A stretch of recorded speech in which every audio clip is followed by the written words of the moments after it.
Transmitter device activated. Coordinates set for Earth 2. Hey everyone, welcome to the Earth 2 podcast, your weekly show that explores the DC Comics multiverse and the legacy of their Golden Age characters through the Silver and the Bronze Ages of comics. I'm Peter Watson. And I'm David Steele. Welcome back. Thank you for joining us. We are breaking the fourth wall. Yay! This week. We're back on Earth Prime by our definition of it. That thing that we've decided that any time a story features a creator addressing the audience directly, that we are justifying it as a visit to Earth Prime. The conceit that this is the Earth that we all live on, reading the adventures of the DC Comics superheroes. This week's visit to Earth Prime comes via issue 89 of Justice League of America, published on the 4th of March, 1971. Peter's going to tell you about the cover. Certainly am. We're at that period where there is not the standard DC comic box corner logo. No. Instead, we've got DC in a shield. It seems to have an eagle at the top with Justice League of America written underneath it. Not really a hugely attractive logo, I'll be honest. It's not the best. Bit of experimentation. The other ones have all got their heroes standing on them, but obviously because it's the JLA, they can't really do that with this. It's not very effective at all, is it? Anyway. Yep. So anyway, we've got the world's greatest superheroes, Justice League of America shield at the top. And down the side we have the roll call for some of the characters in this issue, and they are Superman, Batman, Black Canary, Green Arrow, Aquaman. Other heroes do feature, so that's fine. And at the front, we have some of the assembled Leaguers in the background. Standing on top of a plinth, we have the figures of Superman and Batman, but their faces are missing. It's just white instead of it, including Superman's hands. They're just pure white as well. They're blank. Yes, and the Flash is pointing at you, the reader, and he's saying, "Reader, this is a story about you. It's your turn to be either Superman or Batman." And at the bottom there's a big splash that says, "The most unusual JLA story ever, where you are hero and villain." I like the Flash breaking the fourth wall. He's got previous. Yes, it's a very Flash thing to do. For doing this in covers. A Neil Adams cover. Listeners, I think it's about the 23rd. I will make it my New Year's resolution to have a proper tally of how many comics with Neil Adams covers we have covered.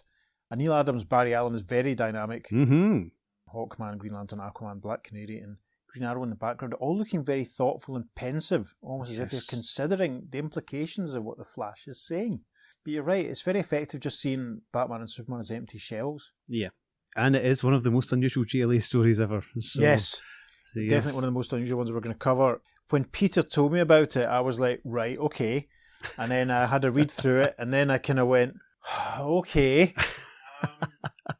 We thought about maybe not doing it. Yeah. But we've kind of committed to this fourth wall thing, haven't we? Yeah, plus it's so unusual that we kind of have to talk about it anyway. Yeah, it falls into a remit of doing those stories where we can sort of suggest that it's a visit to Earth Prime.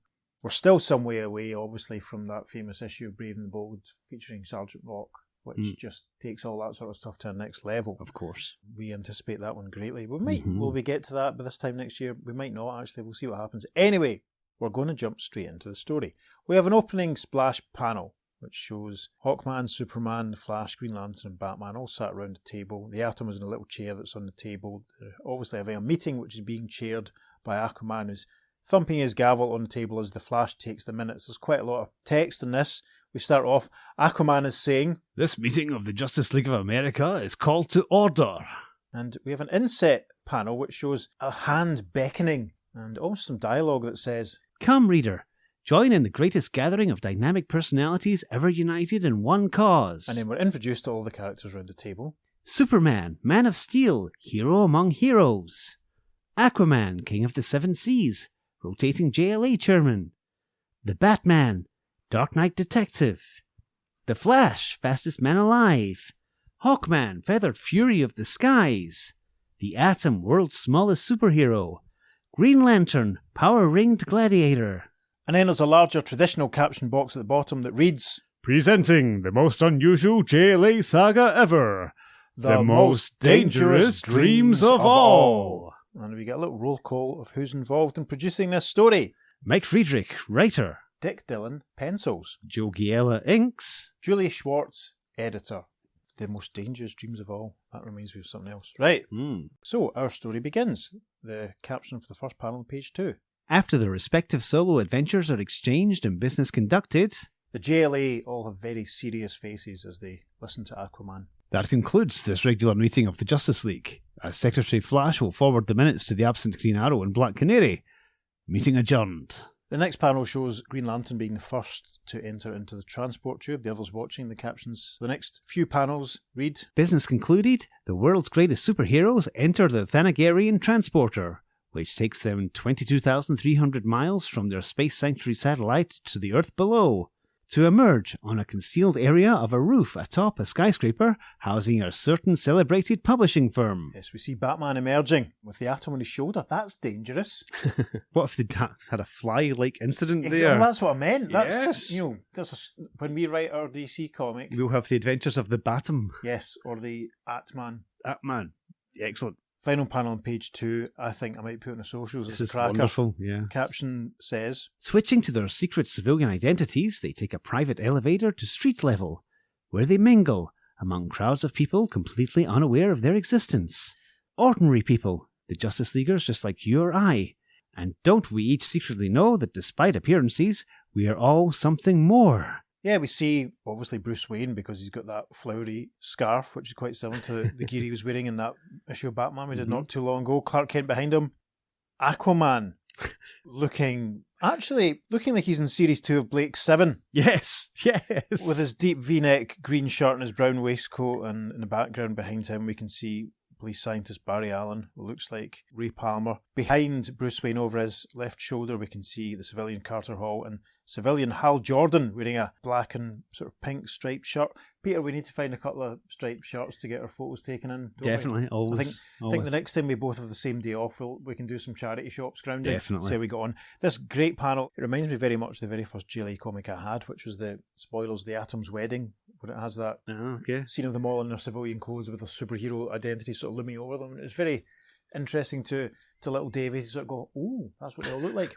This very interesting panel is rounded out with another caption that says, This is the story for the superhero in us all.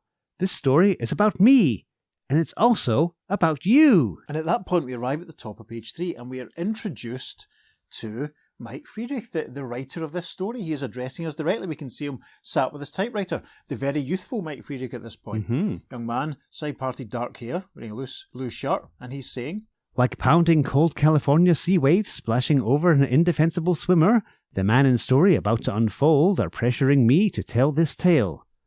Why, you ask? Read on. and the caption for panel 2, page 3, says, You're waiting on Sunset Boulevard, Los Angeles, thinking of its wind from nature's soothing sea surf, through the heart of man's glaring Tinseltown, USA, Hollywood. and we see an awful lot of very young, contemporary-looking American folk, girls with long hair, boys with headbands, long hair and facial hair, riding along in open-top cars, waving. We see the neon lights as the caption continues. This is the Strip. This is where the action is. This is where we find you tonight. Things start to get a bit the Sandman, if you ask me, here, listeners. The next panel shows a blonde lady with a white jacket sort of fastened up, and behind her is a youngish-looking man. He looks a bit like Scott Summers from the X-Men. He does, yeah. Except he's not wearing red glasses, but dark glasses. He has a neat blouse-style leather jacket. He's wearing a green tie, green trousers, has a striped shirt, neat side parting, magnificent sideburns. And Mike Friedrich's narration continues. As you wait, turn your head and meet Harlan Ellison, small-town Ohio boy in the big time. He writes for television and he's paid well. Very well. He's wearing his name like a neon sign tonight, for he's the flashy clown. The smiling swinger, every grin of his shining teeth broadcasting, I'm with it. I'm not quite sure whose perspective we're supposed to be at this point. Are we supposed to be with the blonde lady? Are we supposed to be with the young man in the shades? It's very, very unusual. The next panel is captioned. Turning your head back, the corner of your eye sees why Ellis was dubbed by a leading movie mag the most eligible bachelor in Hollywood. You also can tell that this sleek, arrogant tiger is on the prowl. Yes, panel 4 shows Harlan Ellison, who we've now met, sort of very conspicuously turning his head to clock the blonde lady who we saw in the previous panel. Caption for the final panel on page 3. And tonight, he's stalking you, Dinah Drake Lance, alias the Black Canary. Yeah, at the front of the panel we can recognise her now as Black Canary. Her jacket's open, we can see her uniform underneath. Harlequin seems to be rubbing his hands together in the background and thinking, Well, well, check out this action, Ellie, baby. And the first panel of page 4, with all the neon lights blazing in the background, the busy pavement, he approaches Canary and says, What's a beautiful young lady like you standing here alone for? Need some company? And the narration in panel 2. You laugh at his obvious come-on and are about to brush him off when you chance to look deep in his eyes. Then suddenly, you know that when this man falls for a woman, he falls all the way. Yeah, shot Canary smiling, him looking very serious, very earnest. How she can see deep into his eyes through those shades, I'm not too sure. I was thinking the same thing. Logopolis. Panel 3's caption. Within moments, you find yourself sharing with a virtual stranger those things only a select few know. They're sat in a booth in a coffee place now, hands on a table. Canary is saying, When my husband died, I was stranded, cut loose. The hurt's taken so long to heal. In the quiet of night, when I'm alone, the pain still throbs dully, down deep. 3 times have I lost a wife, always a warm and beautiful woman. My heart was ripped open and dashed on the rocks each time. We're outside the coffee shop in panel 4. Green Arrow suddenly appeared and he's watching inside as Harlequin takes Canary's hand and says, Yes, I too know the loneliness of heartbreak, the eternal loss of someone I've loved. You and I have much in common. Panel 5's a close shot of them holding hands. The caption says, As his hand touches yours and your eyes meet once more, you suddenly see yourself on the edge of the pit of his soul, looking into the blackness beneath you, and you're afraid, for there is another one. Yes, Green Arrow's hand comes in and grabs Harlequin harshly by the shoulder. Harlequin turns and says, What? And then in the first panel of page 5, Green Arrow pulls Harlequin out of his chair, hoists him up and says, Buster, if you're trying to do what I think you're trying to do, I'm gonna... Green Arrow, what are you doing? Says Canary. Doing? I'm cutting this flashy phony off at the pass. Hold off now. Don't get envious, Greenie. I'm not playing your power threats game. If the lady comes, it'll be her choice. Yes, Harlequin's trying to push Green Arrow away and he breaks from him in the next panel. We can see a member of staff in this establishment looking very stressed and concerned in the background. Harlequin says, Which reminds me, beautiful, if you want to make a smart move and dump this crude bozo, dig me at the derrick at 2 this a.m. Why, you little wiseacre? G.A. No, says Canary as she moves forward and tries to restrain Ollie by putting her arms around his neck, trying to kind of hold him back. The caption for the next panel. Though his smile flashes and his dark glasses twinkle, you've tottered near the pit and seen another man. Final panel of page 5 shows Harlequin very casually, with the door wide open, leaving the coffee place. It's almost like he's waving back to Green Arrow and Black Canary, who are shrouded in darkness. We can't really see Canary's face at all. Ollie doesn't look happy. Final caption for page 5. You know Ellis is hurt badly, and suddenly you are troubled, Black Canary. First couple of panels of page 6 show Harlequin Ellis approaching and then entering a large building. There's a little flight of steps up to a very large house. Slams the door shut behind him. Panel 3, he walks up a flight of stairs and we can see there's a light on in another room. Appears to be the kitchen. There's an older man wearing a white shirt and a loosely knotted orange tie, thick grey hair, and a woman wearing a fitted red dress, large framed lensed glasses. They have cups of coffee. The man says, What was that all about? How the dickens should I know? You're his secretary, you tell me. Well, I suppose it's time to play soothe the ruffled feathers again. Wonder what he's sulking about now, she says as she stands up from the chair she was sat on at the table. The man puts his cup down and says, Probably some girl has him strung out again, and you'll have to straighten him out, as usual. Final panel, page 6, shows this woman making her way up the stairs as she looks back and says, Ha! I'm not playing that scene again. Remember the last time I tried to intervene? Ellie didn't speak to me for a month. First panel, page 7, she, whoever she is, has opened the door to the room that Ellie is sat in, and she says, Ellis? You see him looking... I have to be careful with my language here. Not looking too good. He's sat at a typewriter, he's taken off his shades. The woman's standing behind him and she's saying, Let's get it out front, fast. What torch you carrying this time? Come on, Harlequin, you phony clown. I passed through the teeny bopper phase a long time ago. Your flashy pose doesn't fool me. He doesn't respond. Next panel, she's walking back down the stairs towards the grey-haired man in the white shirt and she says, Ellie didn't hear a word I said. He shut himself in his writing trance again. I even tried the abuse method, but it didn't break through. I swear. He must be really in another world when he gets in that swivel chair of his. The rest of page 7 is taken up by a shot of Harlequin Ellis with his tie loosened, looking feverish, with images floating around, probably in his mind's eye. The captioning says, Many are the unexplained mysteries of creative genius. Inside Harlequin Ellis's head is a fantasy world of his own making. Only this time, there's a difference. So great is the power of his wounded feelings for Black Canary, so great the depth that his mind has reached out its dark tentacles and enveloped new figures within his story world. yes, it's almost as though he's seeing Green Arrow and Black Canary, and looming up behind them is a Cyclops. Will we see a Cyclops again soon on this podcast? I wonder. Yes. Cyclops is a very, a very hipster style ginger beard, long ginger hair. There's also a centaur who looks a little bit like David Crosby from The Birds, if you ask me. Long brown hair and a thick moustache. But significantly, we also see Batman, who appears to be slightly wrapped up in his cape, and Superman, whose cape has been coloured yellow, presumably in error, although who can say in this story, and he seems to be falling from the sky.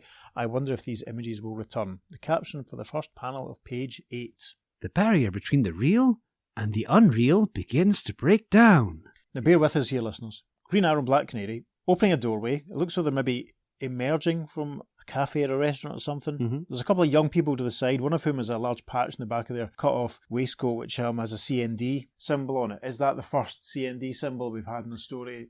I think we've had one before. I'm not sure. Yeah, I think we've had advertisements for patches and stuff. Oh, okay, in a story. Okay, maybe. I can't remember if we've had one in the story. But anyway, a couple of hippie types, basically. Green Arrow is saying, "Come on, pretty bird. Let's get a move on. We're late for the JLA meeting." And the person in the hat says, Take the cat and the chick. Are they wearing far-out clothes? Caption then for the next panel. Abruptly, as in Harlequin Ellis's current story, Green Arrow and Black Canary find themselves outside a small store, south of the border. Yeah, South of the Border obviously was a single that didn't do terribly well from Robbie Williams' first album, Life Through a Lens. It was followed, of course, by Angels, their last-ditch attempt to turn them into a superstar. So that's nice. Is that the first mention of a... It's not the first mention of a song title from Robbie's first album. I'm going to shut him now and get on with the plot. Yeah, there's a nice ripple effect to the next panel. And the background behind Green Arrow and Black Canary has changed. Can't quite make out the whole word, but we see RECUE, and there appears to be some kind of log cabin structure with large windows behind them. Green Arrow is very surprised. He says, "What? How do we get here?" In the next panel, which still has the jaggedy edge, it looks like a figure with white hair has emerged from this building and says, "Come in, senor, senorita. Americanos, no." "Yeah, si," says Green Arrow. "What do you know about what's happening?" The next panel, this gentleman, magnificent sideburns, is holding an odd-looking orange structure. It kind of looks like a pot or something. It appears to be handles on the side. It appears to open at the top. But he continues saying, "Nada, nothing, senor. I only know that you would be interested in this. Something from our dim, magic past." Canary looks sceptical and says, "Magic?" And then in the next panel, it looks as though this orange pot, jug, whatever it is floating in the air, and waves of radiating multicoloured circles are emerging from it. Canary reacts in shock. Green Arrow looks shocked. The captions say, As the ace archer and his beautiful companion touch the curio, their heads spin wildly. All becomes as a bright-coloured vortex's dizzying swirl as they step into the unknown. Then, nothing. And in the final panel of page 8, everything goes black. Gosh, tiny caption says, continues in the second page following. We pass an advertisement for some jewellery. And then we arrive at the top of page 9 where a large caption, inverted commas, says, The First Dangerous Dream of Harlequin Ellis. Now, the panels continue to have that jaggedy edge to them for the next few pages. And we have an inset panel showing Harlequin Ellis, who, without his shades, looks much, much older than he appeared to be at the start. And he appears to be narrating things from now on. We see Superman in flight as Harlequin Ellis narrates. Ah, to be Superman. To soar through the air without a care in the world. To be a man above all men. To possess power far beyond those of mortal humans. Yes, there's a massive crash sound effect as we see Superman demonstrating his power by punching out some boulders so that they all shatter. We arrive at the top of page 10. Harlequin continues.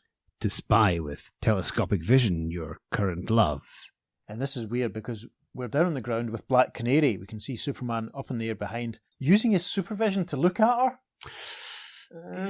I'm not into that. Canary is in the foreground looking a bit pained and thinking, where's Green Arrow? That curio shop. Where am I? So she's obviously been dislocated since we last saw her. The narration from Harlequin, who looks a little bit like Paul Cornell in the next panel, continues.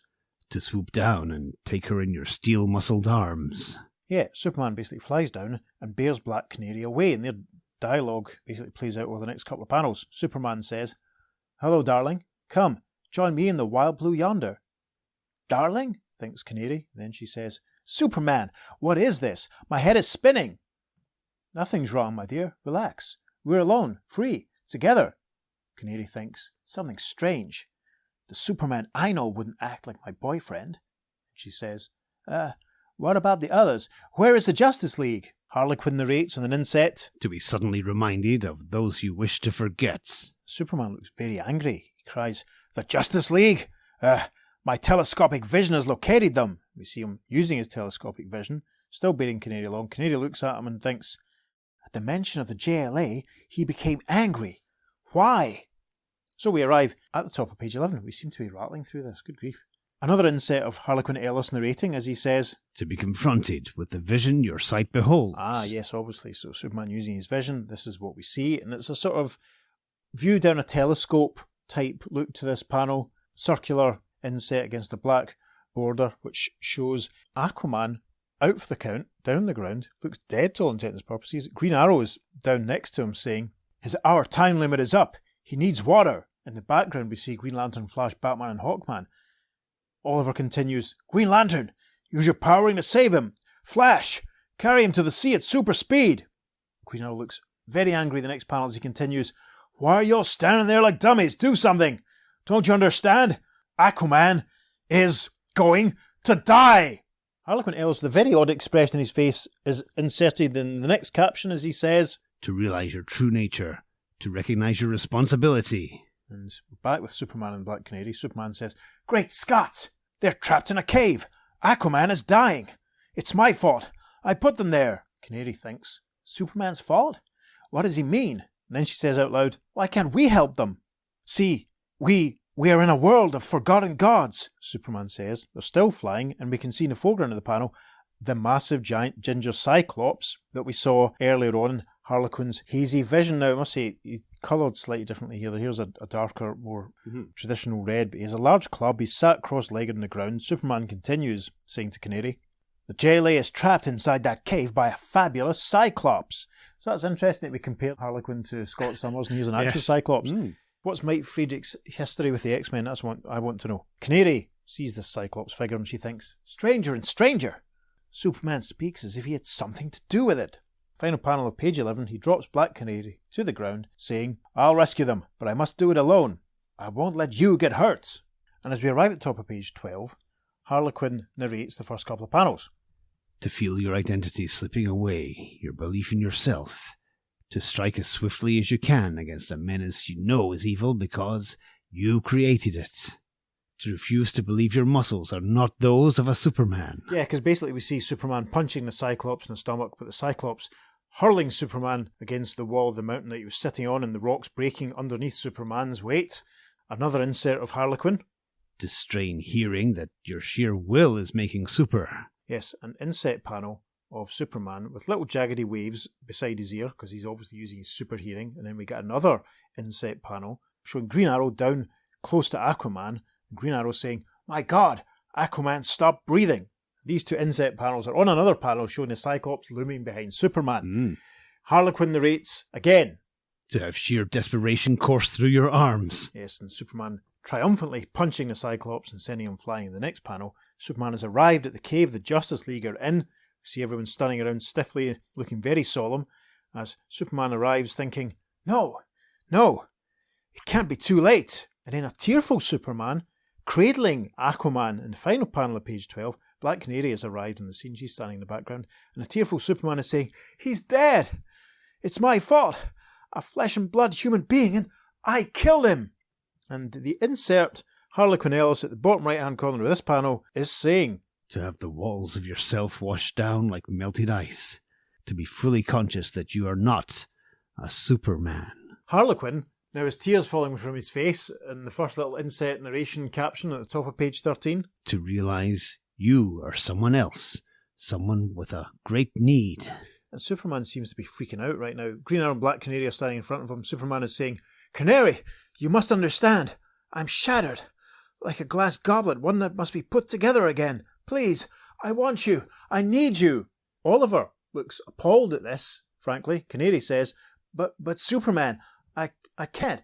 I don't understand. Narration for the next panel. To be the Man of Steel no longer. A very pained Superman appears to be taking his leave from the Justice League. Green Arrow and Black Canary stand very quietly watching him go. Over his other shoulder, we can see Green Lantern with the Atom on his shoulder, Flash, Batman and Hawkman all in a line, no rest of emotion at all. Superman has his hand up to his chest, almost like he's in pain. And then, in the next panel, Black Canary makes a very interesting observation. She says, Superman's changing. And sure enough, we see that Superman's features are changing and his clothes appear to be changing into, I suppose, what just looked like regular civilian clothes. As this man who was Superman is saying, I created a world where I was a hero. Everything was mine. Into this private world I bring death and lose the one girl who means so much. The next panel on page 13, well, Canary very helpfully explains what's going on when she says, everything's disappearing. It wasn't real. Superman isn't Superman. Aquaman isn't dead. The JLA wasn't here. And sure enough, behind her, we can see Green Lantern, Flash, and Batman and Hawkman all fading out. The figure that was Superman is on his knees in front of them, holding his head. Green Arrow is reacting to it all, saying, none of this really happened. It's just a nightmare. And he continues in the next panel, saying, a dream. And it's a burst of golden energy around him. We see that Black Canary suddenly has her white coat back on, and it seems as though they're back in the coffee house. A tiny caption says, continued on third page following. We pass, it's the big Columbia Records, 12 records for $2.86, but I had a great time going through that advert a few weeks ago, so I won't do it again. We arrive at the top of page 14. The caption says, once more, when you least expected it, Black Canary, you've seen the pit, where but the slightest hint of rejection lasts forever. Yes, a very odd panel. Still has the jaggedy edge that we've had for some of the earlier ones. And Canary is standing above some kind of rocky abyss and some boulders are falling down. Looks like they're falling down away from her into this rocky abyss. It's all very symbolic, isn't it, Peter? Mm-hmm. The caption then for panel 2 of page 14. Once more, you're afraid. Yeah, we are definitely back at the coffee shop. Because Green Arrow is saying, it's over. We must have imagined it together. Canary looks a little more worried. She says, No, it was real. Somehow, some way, I can feel the nightmare resuming again. Oh, I'm frightened, Green Arrow. Hold me. And she moves in closer and Green Arrow hugs her tight. Canary looks very panicked and I must say the artwork here on this page especially is terrific. Now, change the location for the next panel, which is captioned, Meanwhile, in Ellis's house, one dream story shattered and another yet to begin. Yes, we see Harlequin looks like he's leaving the house, putting his shades on, and we can see the man and the woman, who we still don't really know who they are. Are they his parents? Is she his secretary? Is he his manager? We don't know. They're watching him go, and she says, there he goes again, without a word. In the final panel of page 14, we can see their silhouettes at the window of the big house as Harlequin has got into a car and driven off, and the woman is saying, did you see the look of fury on his face? Something rotten must have happened in that story of his. I'd steer clear of him for quite a while. And so, as we arrive at the top of page 15, the caption for the first panel says, At the Derrick. Yes, and by that we don't mean the chirpy and cheerful member of staff at FP Glasgow. It's the Derrick with 2 R's and an I and a C and a K, because we can see the sort of industrial sort of crane style look to the decoration at the top of this obviously fancy night spot. And inside, it's obviously a happening scene. There's someone to the right looks like, gosh, it looks like Tom Petty as he looked in the 2000s. There's another guy who looks like he shouldn't be there, but frankly, because his hair's obviously receding and it's all curly at the back. He's obviously far too old to be in this sort of place. A couple of young women at the front, one very striking lady with long hair and glasses, and her pal sees Harlequin arrive in front of a very psychedelic backdrop, and she says, well, hello. Long time since you hit this night spot. And her pal says, forget it, kiddo. Harlequin's in one of his dark moods. If you cross him, watch out. She also says there's also a band on stage in the background. Organist looks like Manfred Mann, lead singer with long hair, straight hair and a moustache, curly-haired bass player guy. We can't really see the drummer's face. I wonder who they're supposed to be. Panel 3 of page 15, Harlequin is sat down. There's a massive big, it almost looks like it's a kind of radio wave type pattern happening in a big screen above him. Very psychedelic, colourful pattern. This is very of its time. Very out there. Harlequin sits at the table for the remainder of this page, contemplating a cup of coffee and looking pained, and the captions say, here's a writer who has discovered the most frightening yet fascinating power of all, to make his wildest dreams happen. But here also is a man whose every second is throbbed with the pain fire of rejected love. So easily forgotten is the death agony he inflicted on the dreamed-up Aquaman. So easily remembered is the real Green Arrow coming between him and Black Canary. Every thought concentrates on separating them, on divisive hatred, on final vengeance. Final Vengeance would be a great name for a Doctor Who season finale, maybe. Mm-hmm. Turn the page, and there's a nice advertisement for an issue of DC Special, Adventure and Mystery featuring the Viking Prince, the Silent Knight, and Robin Hood. Good stuff. And there's also an advertisement for issue 174 of Superboy, which is a giant 64-page issue with lots of reprints, one of which is on sale on March the 2nd, one of which is on sale on March the 9th. They're a week apart, so this makes me now question the date on Mike's for this being on sale on the 4th. Anyway, not to worry. Thanks always to Mike's Amazing World for all the information. We're now on page 16. It has a large caption at the top that says, The Second Dangerous Dream of Harlequin Ellis. It's another inset caption with Harlequin, who seems to be thinking or saying, To be the Batman. To be the very epitome of awesome vengeance, whose every move triggers fear feelings of the dark malevolent night from which he comes. Yes, moody shot of bats on a mountainside. I wonder if it's the same mountain that the Cyclops was sitting on. Could be. Harlequin's weirdo narration continues. To smile coldly from a shadowy perch over a horrifying spectacle below. Yes, Batman is looking down upon Black Canary stretched out on a flat piece of rock, and Green Arrow being confronted by, well, it's a centaur. A horned centaur. Yeah, It's which is unusual. obviously a man's upper torso on the body of a horse. This chap has horns and a thick moustache. He's a lovely ruddy complexion. And he's running towards Green Arrow, who shows maybe the lack of his classical education. I got a 1 from my old grade classical studies listeners, I'll have you know. Green Arrow exclaims, "It's happened again!" They've obviously experienced another translocation. "This time, I'm trapped with a minotaur." No, you got that wrong, Ollie. No. Up on the rocks, Canary says, "Green Arrow, quickly, do something before it kills you." The first panel on page 17 is a silent panel of Batman reacting. So now over to Peter for some silent Batman acting. I think I nailed that. That was, well, you could have maybe lingered on it a little more. You were maybe a bit abrupt, but it was fine. I'll do that in the edit. Okay, you can, because you can maybe loop it. That probably works. The caption then for panel 2 of page 17. To have steely eyes gleam as a living legend, half man, half bull, wreaks havoc on the hated Green Arrow. So that's obviously, there's been a mistake there between Yeah. what's been written and what's been drawn. I think Dick Dillon maybe didn't have any reference for Minotaur and Centaur. Could be. Off comes Razor, it probably is the case. Green Arrow fires an arrow at the creature, it bounces off, and Oliver thinks, "Its hide so super tough, my arrows have no effect." The creature bumps into Green Arrow and sends him flying. In the next panel, Canary, hovering over the cliff edge further up, thinks, "Oh, he's hurt. My nerves are shot, but I must go to his help." And there's a crunch sound effect in the next panel as the centaur steps on and shatters as Green Arrow says, "My bow!" Oh dear, this is not going very well. The next panel, where Batman still hasn't revealed himself to the others, but he's obviously had a bit of a thought about this, he watches Canary jumping down, thinking, No, she mustn't go down there. and then he says, Canary, don't! Canary looks up in the final panel of page 17 saying, "Batman, you here too? Green Arrow will die unless you save him." We passed an advertisement for a Venus flytrap at the bottom of the next page. That's very interesting. Listeners, do you have a Venus flytrap? Write in and let us know. Will we see a Venus flytrap again in the podcast? We may well do. Yeah, probably. Top of page 18.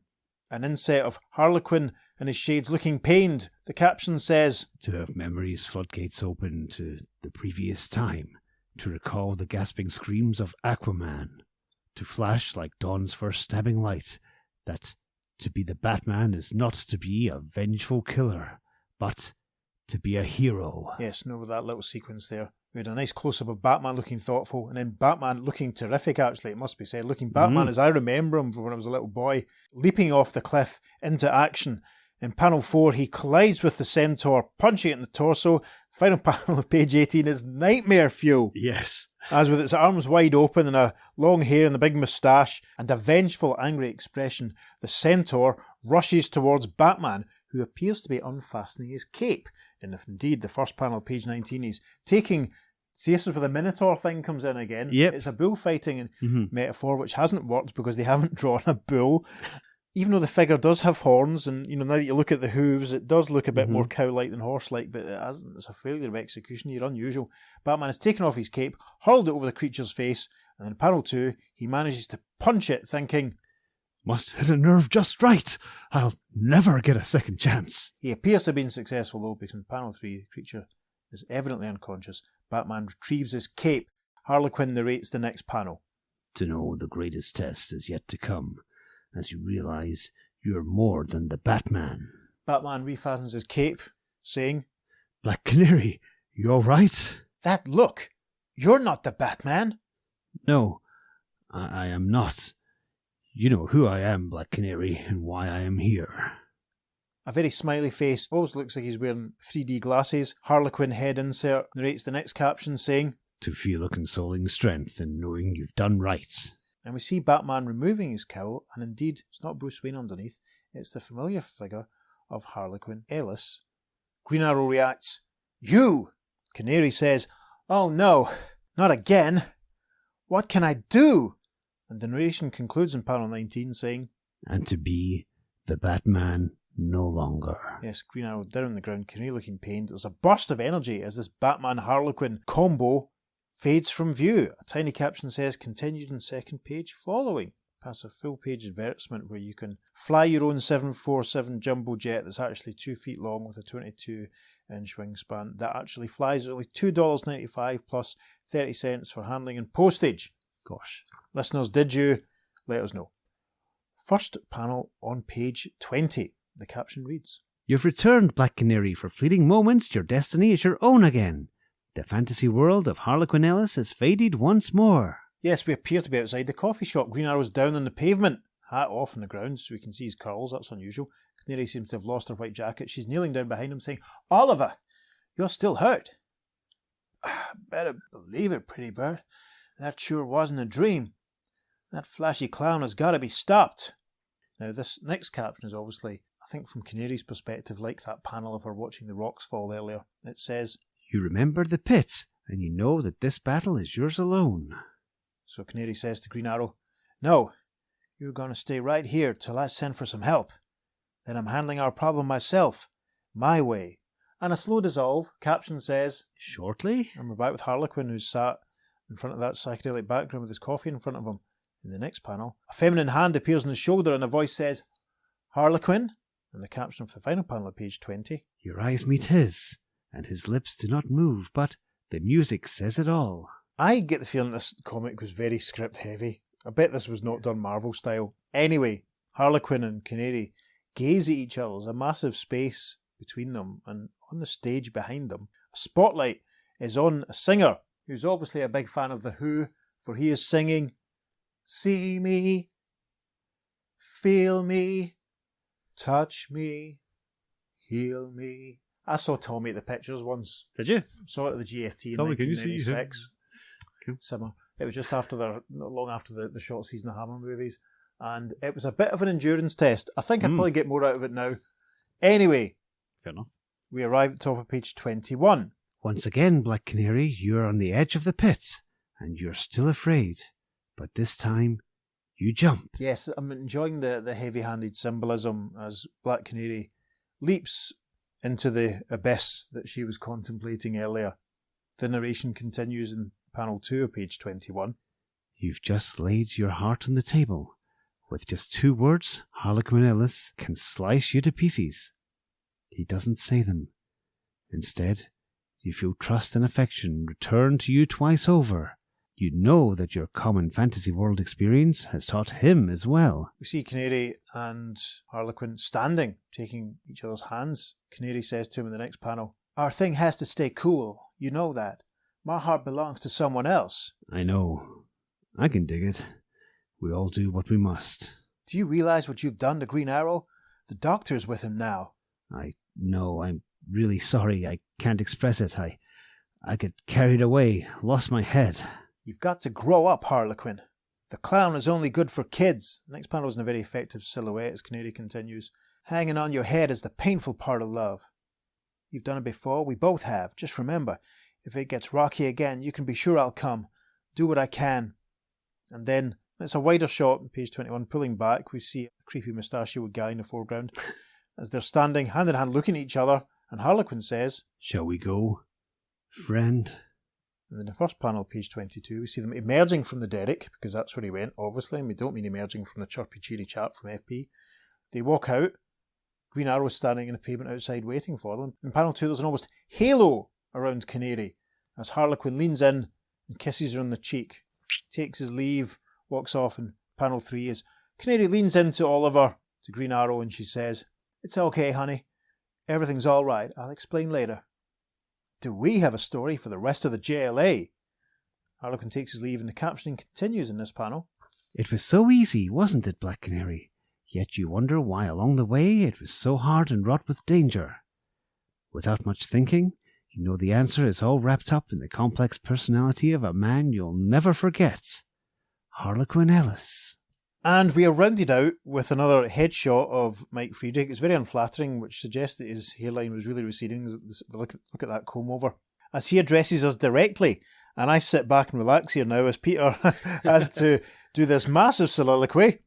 Yes, I'm off to the shops, as Peter has to tell you that Mike says, "Many are the things a writer is forced to do by the crash-pounding of his creative soul. This story was one of them. For in writing of this man, Harlequin Ellison, I am facing the eternal mirror. For who is it that actually creates our heroes ever-recurring menaces to their lives, testing each fibre of their being to the limit? Superman, Batman, Green Arrow, Black Canary, Aquaman are just as real to me as to Harlequin Ellison. I believe in them. I must. When Superman bursts through a monstrous boulder, it is I who flex my muscles. When the Batman looks with vengeance on someone he hates, it is I who hate. When Aquaman dies from water thirst, when Green Arrow faces a charging Minotaur, when Black Canary looks into the eyes of another human being and sees his soul, it is I.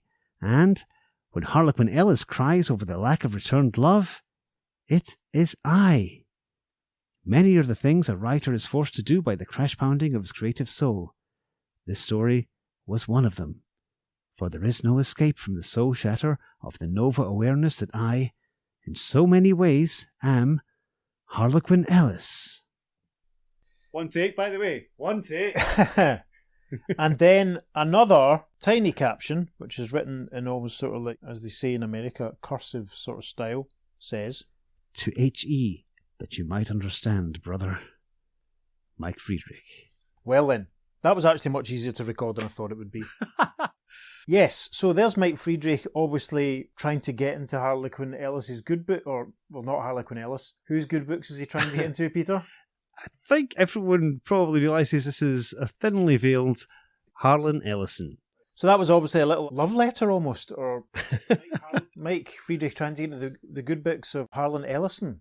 Yeah. Yes, indeed. Very unusual. I mean, we have the Mike Friedrich fourth wall breaking stuff, which lets us cover it, our Monday. But then Canary talking about her adjustment to being on this earth, that maybe means that we could justify the... Yeah, definitely, The whole nightmare and dream stuff coming to life. Yeah, that's fascinating.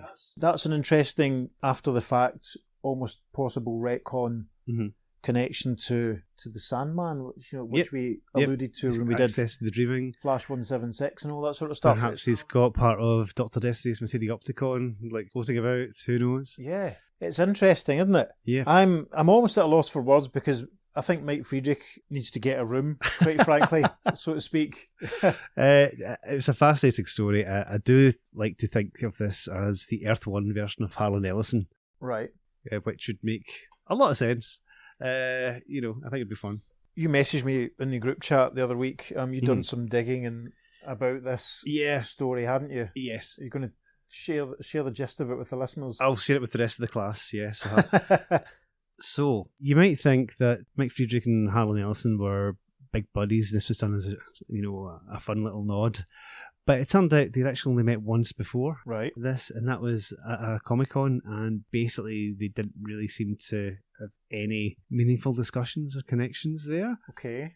But basically, Mike Friedrich seems to have written this as pretty much just a Harlan fanboy.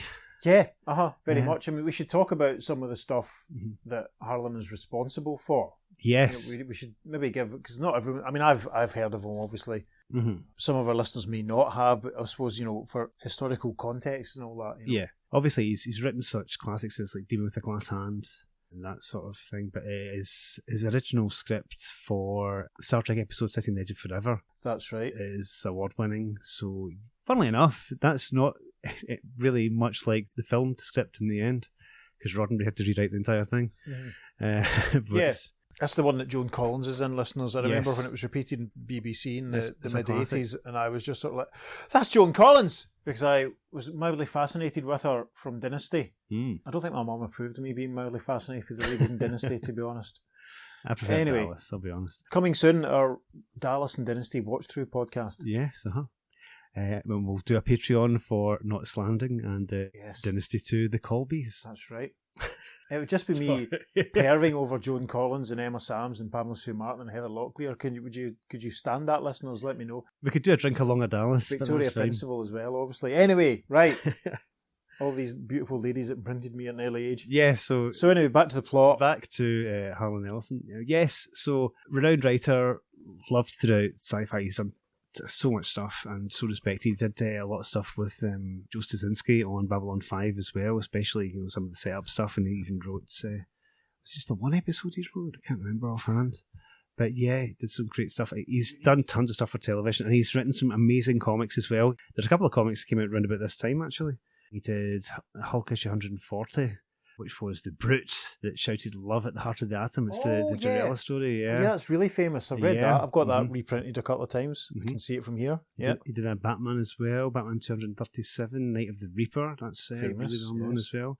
He did the Cyclop PSY KLOP story from Avengers 88, Right. which I've got, which is really cool. I can picture the cover of that one. Yeah. And he also wrote one of my favourite Batman stories of all time from Detective Comics. It's called The Night of Thanks But No Thanks. It is wonderful and hilarious. Basically, Batman's out on patrol one night and he tries to help lots of people, but they're all okay.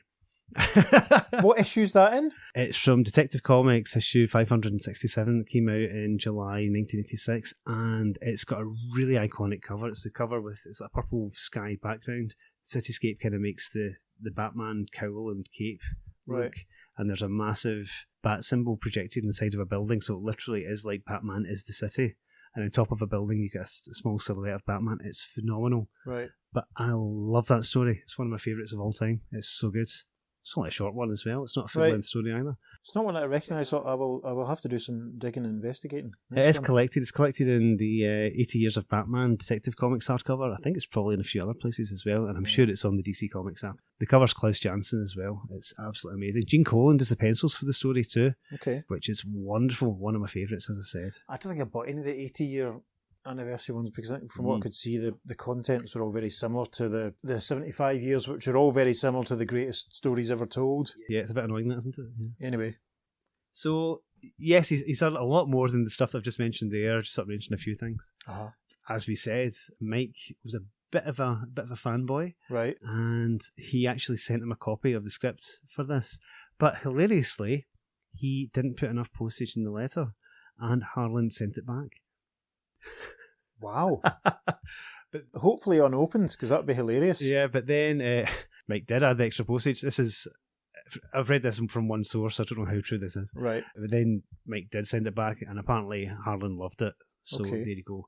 I don't know about any further meetings between the two of them, but certainly prior to this fanboy script, there certainly doesn't seem to have been anything else apart from that one Comic-Con meeting. It's almost like writing a song about another singer you admire or something, in the hope that they'll come and record with you or something, isn't it?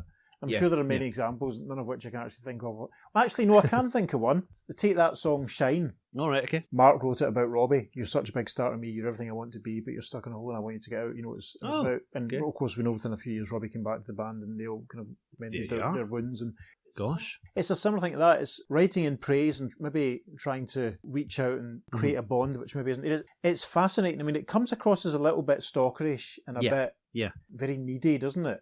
Because he obviously has H on a pedestal. Yeah. Which is very interesting. But it's weird that in the story, Harlequin himself is quite stalkerish. Yes. And very, very kind of broody, alpha male, almost. it's not a nice portrayal of the character. Yeah. I mean, for example, the comment where he says he's lost 3 wives. They were 3 divorces. It's not like, they died in him like Larry had, Yeah. It was 3 people who didn't want to be married to him anymore. It's not exactly hugely comparable, Yeah.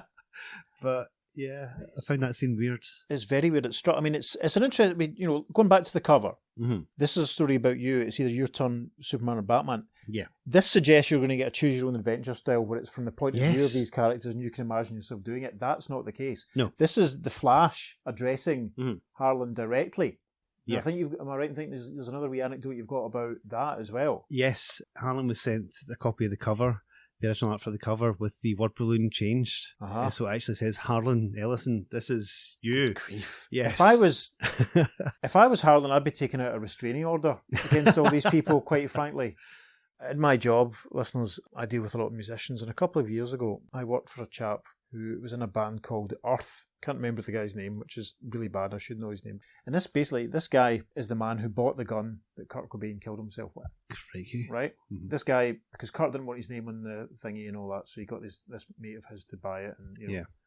I've shaken hands with the man who bought the gun that Kurt Cobain. Anyway. Yeah. And this guy made a reference to, he called them Cobainiacs, the obsessive fans that only wanted to talk to him about Yeah. Kurt Cobain and Nirvana and all this sort of stuff, rather than actually any of this music, this guy himself. And Yes. Mike Friedrich's attitude in this kind of reminds me a little bit of some of these people. It's very, this is quite a public demonstration of almost obsession. Yeah. It's quite, it borders on creepy, isn't it?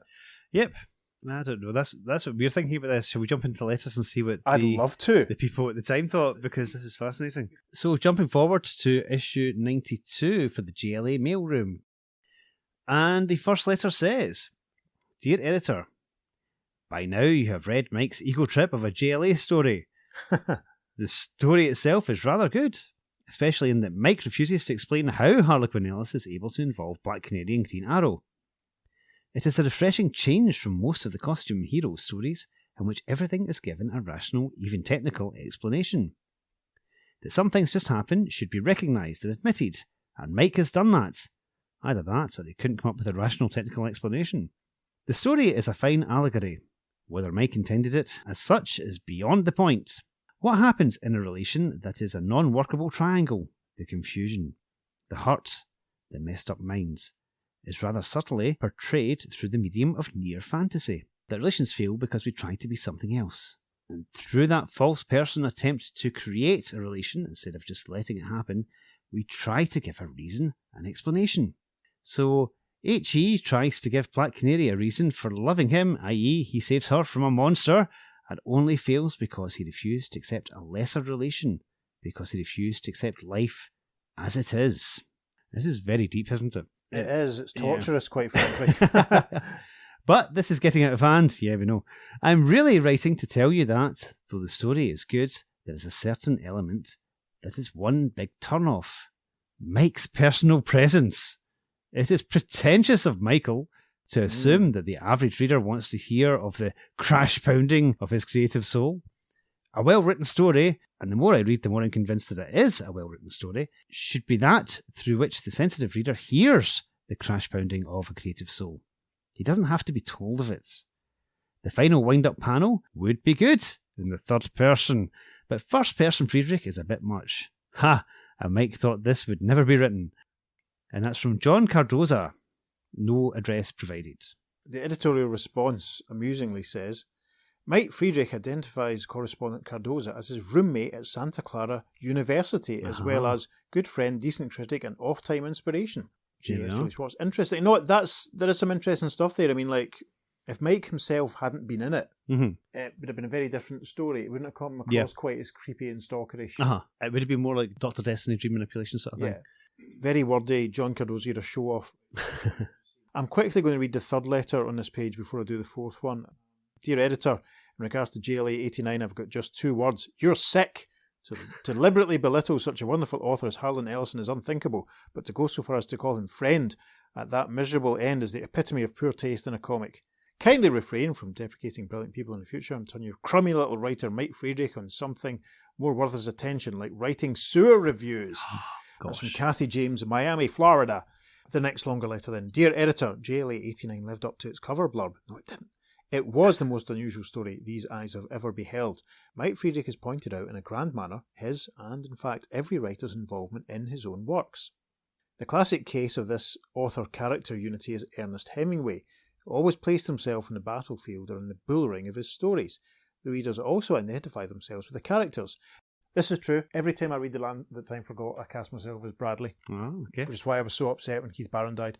Anyway, the readers also identify themselves with the characters, creating a direct line from the mind of one author to the minds of the audience. A total communication, which is what writing is all about. Now, a few words about another writer, Harlan Ellison. If anyone out there has not heard about him, find out. A great many people consider him a brilliant writer. Brilliant enough to deserve 5 Hugos and 2 Nebulas, science fiction's top awards. They're both still going to this day. Mm-hmm. Yes, Harlan Ellison is one of the big ones. Speaking of big ones, anyone willing to second my nomination of Mike Friedrich as 1971's Ali Award winning author, and that's from Carl Maris, San Diego, California. No editorial response to that one, so I'm going to pass you to Peter to read the next letter. Okay. Dear editor, although this letter is for you, it is more so to Mike Friedrich. The fact that you have in JLA 89 a literary classic which is definitely Ali material, I'm sure you'll be told over and over. This letter has another purpose. It serves as a very personal thank you note. As a studying writer, I have just seen that mystique which I have always felt about my writing translated into a 22-page comics with an X story. Thank you, Brother Mike, and you, Julie, for allowing it to be presented. I'm only sorry I didn't get there first. And that's from John D. Warner, Santa Cruz, California. And the final letter says, Dear editor, there's one thing you have to hand JLA89. It was original. I don't recall ever reading any serious comics magazine that treated itself as exactly that, a comics magazine story. What is this X in comics all of a sudden? I'm not into it. Wow, continues the correspondent. It wasn't until the second time I read it through that I got it. But what if all the readers got it and realised that a personal involvement with a character in a dream is far superior to merely observing fictional situations involving that character? Why, no one would ever read a comics magazine again. And then where would you be?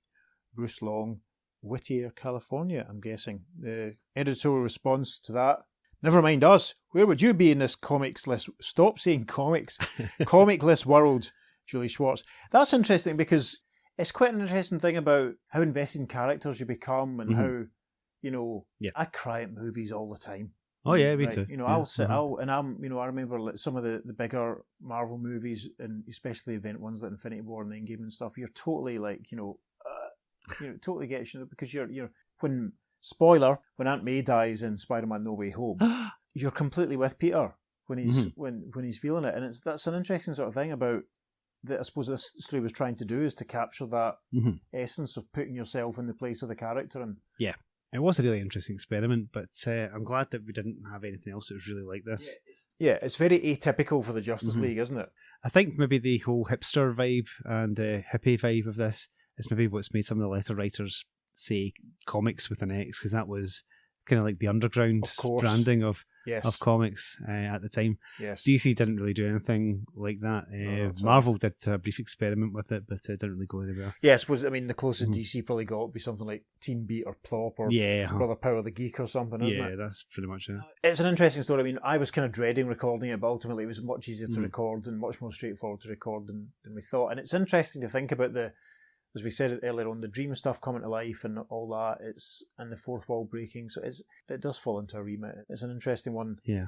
Mike Friedrich, God, I would have been embarrassed to leave the house for a couple of weeks after that was published. It's so reverential.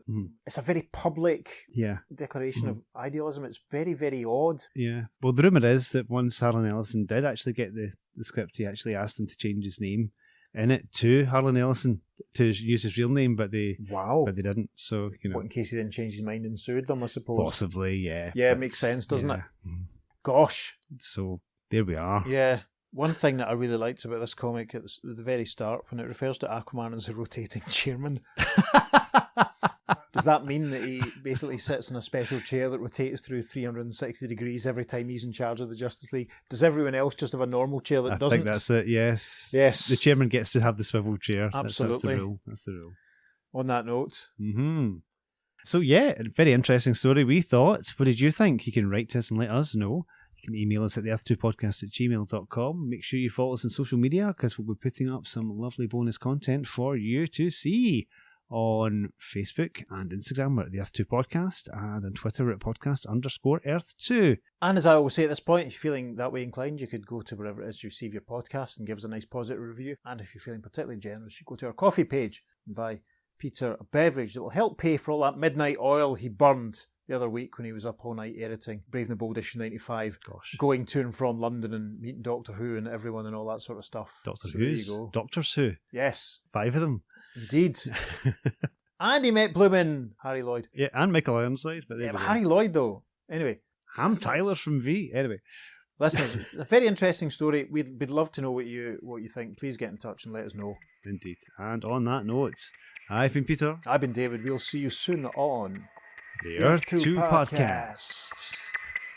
Transmatter cube activated. Return coordinates set for Earth Prime. Batman has not revealed himself yet, so he just watches Black Canary jump down. He thinks, no, she mustn't go down there. Hey, but then I'm he Batman. cries, oh, sorry.